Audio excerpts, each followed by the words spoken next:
Job pour tous, agence de placement de main-d'œuvre au 40 69 48 92, vous présente Graines de sagesse. Graines de sagesse par Fumilayo Mohamed Dorigo.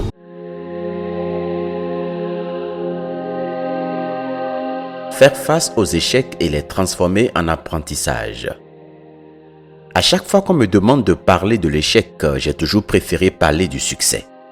Pourquoi ? Parce qu'on ne peut jamais comprendre ce qu'est l'échec ni son importance si l'on ne connaît pas ce qu'est le succès. Les gens parlent de l'échec parce qu'ils l'ont déjà expérimenté. Tout le monde a déjà connu au moins une fois l'échec. Mais peu parlent de succès parce qu'ils ne l'ont pas vraiment connu. Du moins, ils pensent ne l'avoir jamais connu. Laissez-moi vous poser une seule question. Y a-t-il une seule chose, je dis bien une seule chose que vous avez réussi à faire d'un seul coup ? Si vous êtes honnête, votre réponse sera non. Tout ce que nous faisons, nous l'avons appris. Tout ce que nous savons faire aujourd'hui est l'aboutissement heureux de nos multiples apprentissages, de nos multiples infructueuses tentatives. Cela sous-entend que le succès est l'aboutissement heureux de nos multiples échecs. C'est en observant mes enfants que j'ai le plus appris sur la notion du succès et de l'échec. Il faut échouer pour tout apprendre. Autrement dit, nous avons été programmés pour échouer. Pourquoi à votre avis ? Parce que nous naissons bébés et nous sommes appelés à grandir. Et pour grandir, nous devons forcément apprendre. Or, il n'y a pas d'apprentissage sans plusieurs tentatives. Pour aller au succès, il faut donc quelques échecs, pas un, mais plusieurs. En conclusion, le succès rime avec l'échec et vice-versa. Laissez-moi vous donner mes définitions siglées du succès et de l'échec. Le succès, c'est savoir unir courage et constance pour évoluer vers son souhait. L'échec, quant à lui, c'est extraire de cette histoire une expérience constructive.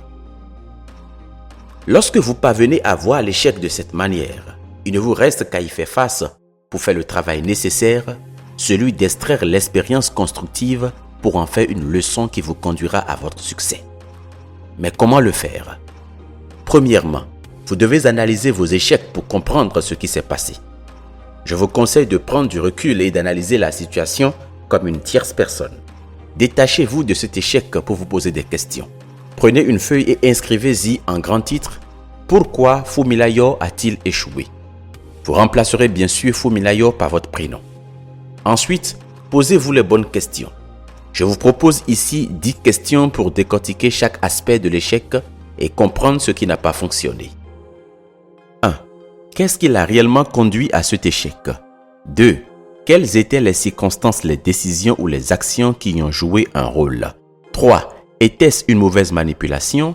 4. Était-ce un manque de préparation ? 5. Était-ce une stratégie inadéquate ?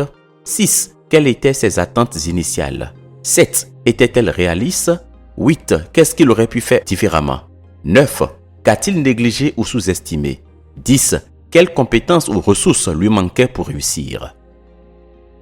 L'analyse d'un échec permet d'en retirer des leçons précieuses et de mieux comprendre comment ajuster votre approche. De plus, en identifiant les erreurs spécifiques, vous serez mieux préparé à éviter ces pièges à l'avenir.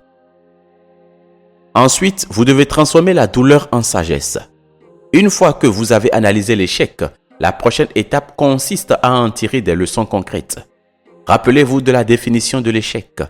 Extraire de cette histoire une expérience constructive. Vous devez donc comprendre ce qui s'est passé et l'intégrer dans votre manière d'agir et de penser à l'avenir. À ce stade, il serait bien de prendre vos responsabilités et de ramener l'échec à votre personne. Ce faisant, vous assumez vos erreurs et devenez plus apte à les utiliser à votre avantage. Chaque échec vous enseigne ou vous pousse à affiner ce que vous possédez déjà.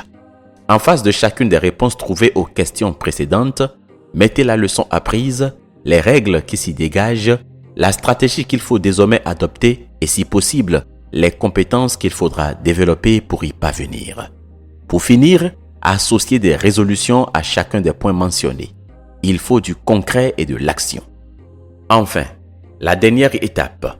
Intégrez l'échec dans votre processus de reconstruction. En intégrant l'échec dans ce parcours, vous développez une approche plus équilibrée et réaliste de la réussite. L'échec fait partie du processus d'apprentissage et vous en connaîtrez encore. Vous allez rencontrer des obstacles dans cette phase. Acceptez cela vous permet de lâcher la pression, d'aborder les défis avec plus de légèreté et de voir l'échec comme un moteur de progrès plutôt qu'une impasse. Vous y verrez à chaque fois de précieuses informations pour avancer, pour grandir et pour atteindre le succès. Rappelez-vous la définition du succès.